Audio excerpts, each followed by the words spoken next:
In episode 204 of Don't Talk TV, we talked about race-based sentencing. An article in the Toronto Sun this week made me think that it's time to talk about the fact that Canada also has race-based bail.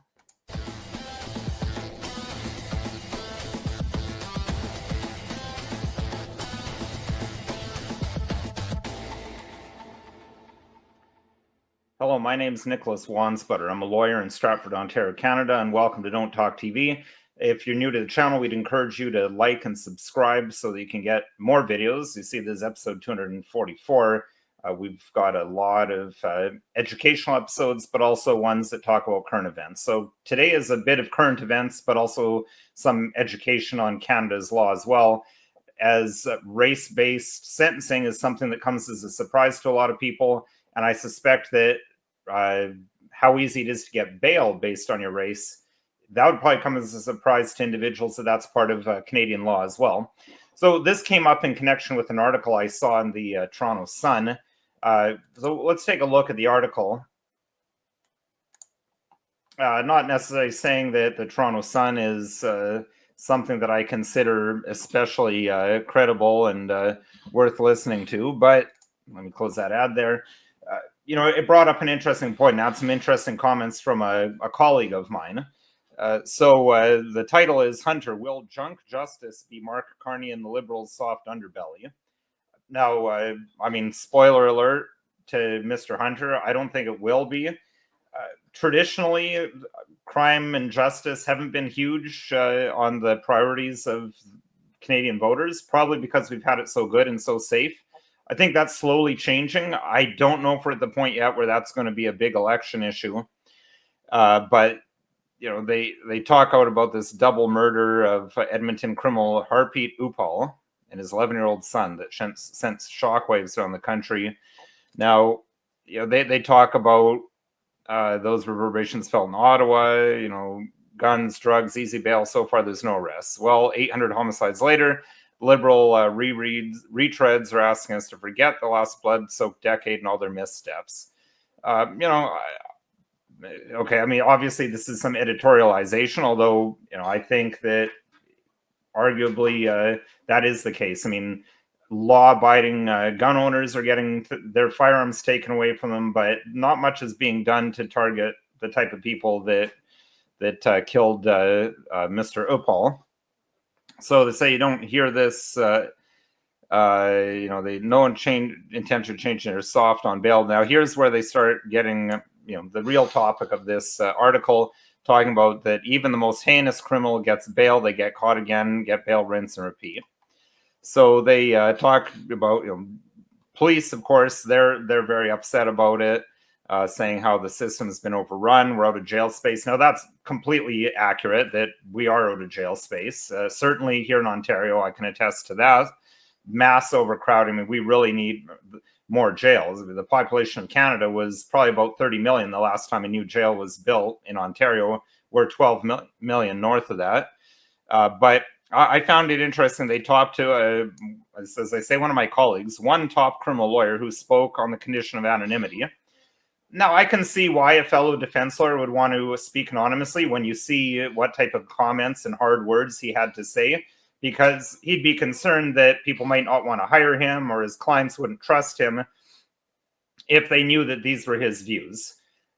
Personally, I'm prepared to go on record with my thoughts. Obviously, at 244 episodes, the relationship I have with my clients is, I'm straight up with them in all ways, and I'll tell them, look, it doesn't matter whether I agree with this law or not. It's my job to use every aspect of the law to your best advantage, and so that's my job, and that's what I'll do. It doesn't matter whether I think the law is right or not. All that matters is what the law is. But, as I say, I can see how a colleague might feel reticent about sharing their views. So anyway, he pointed to gun crime and non-existent sentencing. Without a meaningful solution to gun crime, nothing is going to change, he said, and the average Canadian is going to be terrified. He said that drug traffickers have always carried guns. Yep, I mean, I think that's almost everyone knows that. Feds are doubling down on targeting Uncle Fred's dusty squirrel rifle. as I alluded to. So this lawyer continues, the liberals are simply knee-jerk opportunists whose sole consideration is addressing fairness, their view of fairness.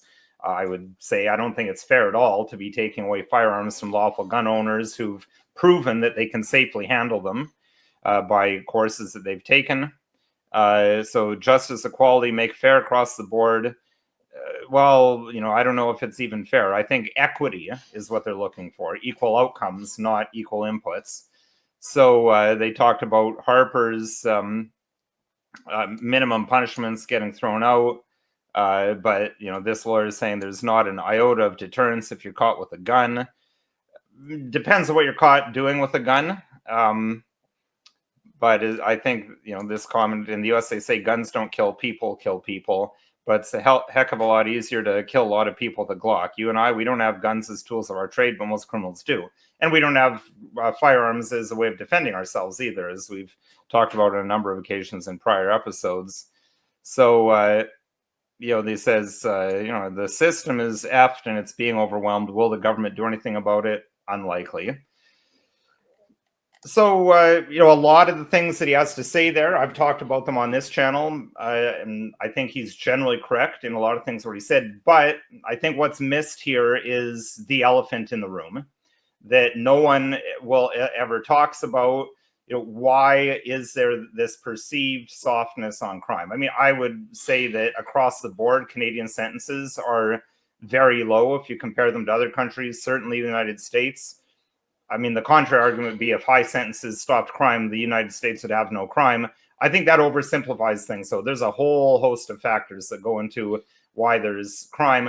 But the article hit a lot on bail and make, the revolving door saying everyone's getting out. Now, that actually hasn't been my experience, but I think that's because of where I practice, which is Stratford, Ontario, which is a place with certain demographics, the type of demographics, shall we say, that you would have seen in most Canadian towns. It's a city of 30,000. It's a demographic you'd see in cities that size 50 years ago. So what we're going to have a look at doesn't come into play very often in my practice. And that's the race-based sentencing, but we're talking about race-based bail. As I indicated, that is that's a thing. We've talked, again, episode 204, have a look at that for race-based sentencing. But we'll look at this case from the Ontario Superior Court of Justice from 2020, Her Majesty the King and EB. Now, I'm looking at this because it reviews the criminal code. So rather than switching back and forth, looking at the criminal code and looking at the case, we'll just look at the case because it tells us what the criminal code says. So right, paragraph 1, they set the stage right here. Section 493.2, and you can look it up for yourself if you like. We'll put a link in the show description along with a link to this case. Section 493.2 of the criminal code requires the court making a decision as to bail to, quote, give particular attention to the circumstances, excuse me, it's been a long day, of A, Aboriginal accused, and B, accused who belong to a vulnerable population that is overrepresented in the criminal justice system and that is disadvantaged in obtaining release under this part. Clearly, we're talking, well, I mean, it says right here, we'll carry on. Clearly, we're not talking about what Stephen Harper called heritage Canadians. We're talking about racialized individuals, as the case law says. So they start the discussion of the law under paragraph 21 of this case, reiterating and quoting directly exactly at section 493.2. The full text is given right here. We've just reviewed that. And so that was fairly new when this case came out. Now, this case is 5 years old, so it'd come out a little bit before that. Here, the clear purpose is to remedy the problem of overuse of pretrial custody, as well as the overrepresentation of certain populations in the criminal justice system in general, and the remand population in particular. So how do you remedy an overrepresentation? If you believe there is one, you incarcerate less of them. Regardless of how many of them are coming into the system, you just incarcerate fewer of them. So section 493 clearly addresses a problem in need of remediation, according to the court here. As noted in Myers, that's a Supreme Court decision, Indigenous individuals account for approximately 1/4 of the adult remand population. And then paragraph 26, as I said, they would show this. Indigenous people are not the only historically disadvantaged group to be overrepresented in the criminal justice system. Racialized individuals, particularly those who are Black, are also represented. So clearly, they say it's race-based because they're clearly saying that it's only certain races that this applies to. I mean, the section of the criminal code is clear that there's to be particular consideration given to certain groups, not to all. And the reason in paragraph 27 here says the reason why certain populations are overrepresented in the criminal justice system are complex. However, in my view, it is beyond dispute that systematic racism in the justice system is part of the cause. So they're not there because they're committing more crimes. They're committing there because the justice system is racist. That's what the court is saying, and that's what Parliament has said that when they've instituted this law. So just to, I mean, you can read the whole decision, but I'm just highlighting some of the key points so this episode isn't hours long. So paragraph 48, the judge is now applying the law, and it says, in my view, section 493.2 requires me to consider the applicant's membership in vulnerable and overrepresented populations when determining what weight to assign to his criminal record for failing to abide by court orders. In doing so, there are certain facts about which I take judicial notice. So that meaning that no one needs to present any evidence. This is just so obvious and well known that the judge just accepts it without proof. So it was the first item that they're taking judicial notice of is that from, as noted in Her Majesty the Queen and Zora, that there are, quote, widespread problems with the ongoing imposition of bail conditions which are unnecessary, unreasonable, unduly restrictive, too numerous, or which effectively set up the accused to fail, unquote. So, you know, they're saying it's the system's fault. I infer from this that they're saying that if you're not white, you get harsher terms put on you, and therefore you're set up to fail. And this is what they're trying to address by not only releasing people more, but putting them on less restrictive conditions.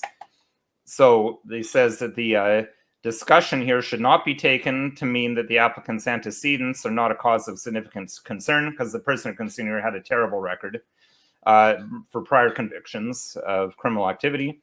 They clearly are, even when subject to type of contextual examination, I believe section 493.2 requires. No question that he has a long history of failing to abide by court orders and repeatedly engaged in the criminal justice system, including serious crimes of violence. However, giving particular attention to the applicant's circumstances as an Indigenous accused and one who belongs to a vulnerable and overrepresented population, this individual is Black as well as Indigenous, means that I should not simply write him off as, quote, just a recidivist, unquote, as he was referred to by one of the judges who sentenced him in a decision provided to me by counsel. So long story short, this person with a horrendous record who is up on serious charges released on bail, and that was issued July 8th, 2020.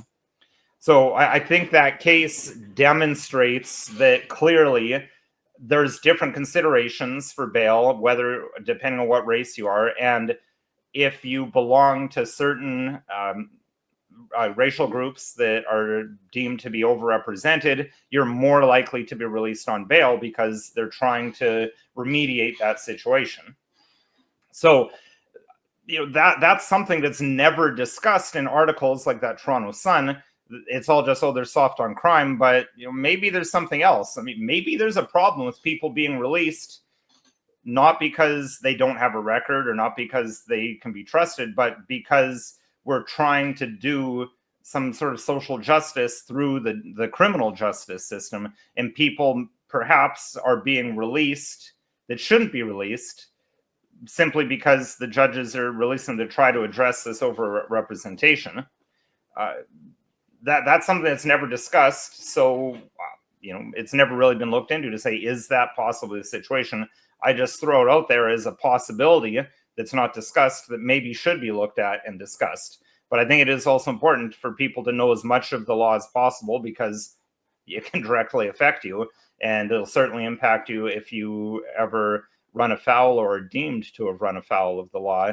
And as we've seen over the past years, that can happen even when you think you're a good law-abiding citizen. But this is already getting to be a lengthier episode. I think I've made my point. Again, the case will be in the show description if you want to read up on it some more. But again, there is race-based bail in Canada, and there is race-based sentencing. So that said, this episode is not legal advice. If you need legal advice, you should call a lawyer. You can call another lawyer if you want me to be the lawyer that you want to seek some advice from or retain. My contact information is listed below. We're open to show ideas and suggestions or questions, so please send those to the email address listed below. Please don't send them to my office, because that email is monitored by different people and they'll just skip over things related to a YouTube channel. And if you found this video at all interesting, helpful, or informative, please consider liking, sharing, subscribing, and following us on social media.